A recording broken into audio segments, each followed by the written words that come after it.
In Chapter 12, we're going to deal with species, defining a species, and then talk briefly about races. So on the introductory slide here, we have a picture of a real liger, made famous by the Napoleon Dynamite movie. This actually is a liger, a cross between a tiger and a lion. And so interestingly, this has much to do with our discussion of species. Can two different species reproduce and produce an offspring? And if so, if they produce offspring, is that offspring viable? How do we define a species? That's what we want to spend a little bit of time talking about during our discussion of Chapter 12. First off, the basics of species names. Scientific names for a species have two parts. The first part is referred to as a genus name, and the second part is referred to as the specific epithet. And so the genus name is always capitalized, and the species name is always in lowercase letters. And these two names together are always either italicized or underlined. In reality, in today's world, these names are almost always italicized, unless you happen to be writing and unable to use the italics function. So these names are what we refer to as binomial. They have two parts. The entire name of the species consists of a genus name first and a species name second. So we have an example on this slide of two organisms that are of the same genus but different species. We have a lion on the left, Panthera leo, and we have a leopard on the right, Panthera pardus. And so these two animals share a genus, but as you can see, they are different species. So what is a species, and how do we define a species? The most simple way of defining a species is what we refer to as the biological species concept. The biological species concept states that two organisms, if they are of different species, cannot reproduce and form viable offspring as a result of that reproduction. So this would mean that a horse and a donkey would indeed be different species according to this definition, because when they produce a mule, as we see on the bottom of our slide. Now, mules are living organisms, and there's nothing wrong with them aside from the fact that they are sterile. They cannot reproduce. So we want to talk a little bit about this definition of a species and why organisms may be isolated reproductively. So as we begin our discussion, then, we want to talk about gene flow. What limits gene flow? So if two populations of organisms are reproducing with each other, then you have gene flow. You have genes that go from one to another. However, gene flow does not occur between different species due to what we refer to as reproductive barriers. We generally recognize two types of reproductive barriers. One we call a pre-fertilization reproductive barrier, and one we refer to as a post-fertilization reproductive barrier. We want to talk first about pre-fertilization reproductive barriers. We have 5 types of pre-fertilization reproductive barriers: spatial isolation, behavioral isolation, mechanical isolation, temporal isolation, and finally gamete incompatibility. Over the next couple slides, we'll provide an example of each of these types of isolation. First type of isolation is a type of pre-fertilization isolation, but it's just simply spatial reproductive isolation. And so oftentimes organisms in the environment don't reproduce because they simply are separated by space. And so a very simple example will be our polar bear, which lives in the Arctic, and our black bear, which lives in North America. They never come in contact with each other in the wild, so they don't reproduce because they don't live in the same location. Now, does this necessarily follow exactly and match up exactly with our biological species concept? The answer is no, because if these two organisms were put together, could they reproduce? Well, we don't know. But oftentimes organisms in nature are isolated spatially and therefore don't reproduce because of that. Oftentimes what we see is that organisms that do occur in the same location are isolated because of behavioral reproductive isolation.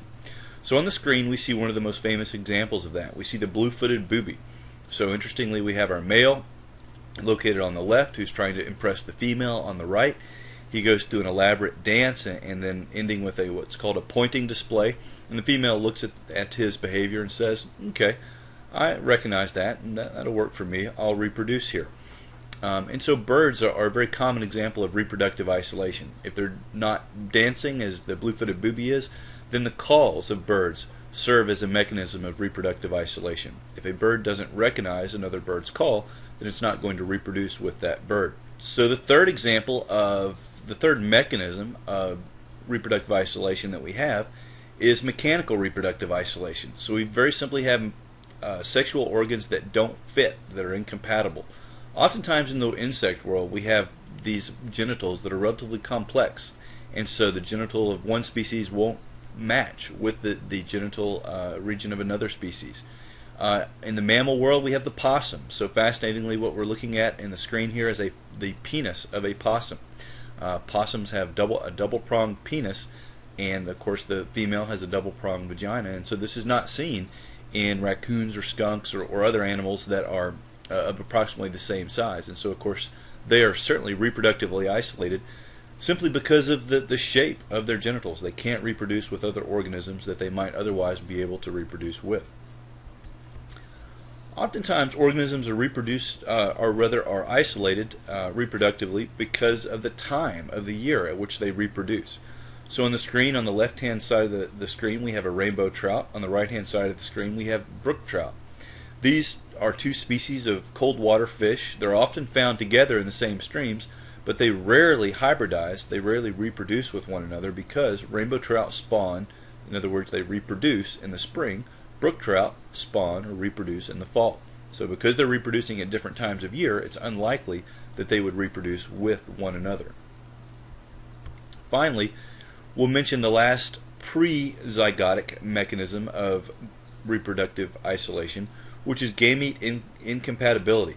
And so here we have an example where the gametes come together, but they're so different that they don't fuse and produce that embryo. So as an example, we have mussels, freshwater mussels. We have what I believe to be a pink heel splitter shown on the left on the bottom of our screen, and on the right we have what I believe to be a maple leaf mussel. These are both mussels that are found here in central Kentucky. They get fairly large. They're basically freshwater clams, about the size of your hand or so. And when they reproduce, they just spew their gametes out into the environment. The female then is sitting there filter feeding, and she pulls the male sperm into her shell, and she fuses that sperm with her eggs, but only the eggs of her same species will be able to actually fuse with that. The sperm will be able to fuse with the egg and produce a viable offspring. So she pulls in all the other sperm and treats it the same way, but only the sperm from her species will produce an actual offspring. We also have a couple post-fertilization barriers to reproduction, and these include hybrid inviability and hybrid sterility. So keep in mind here we have two organisms of different species that come together, they form an offspring, but then something happens and that offspring cannot reproduce.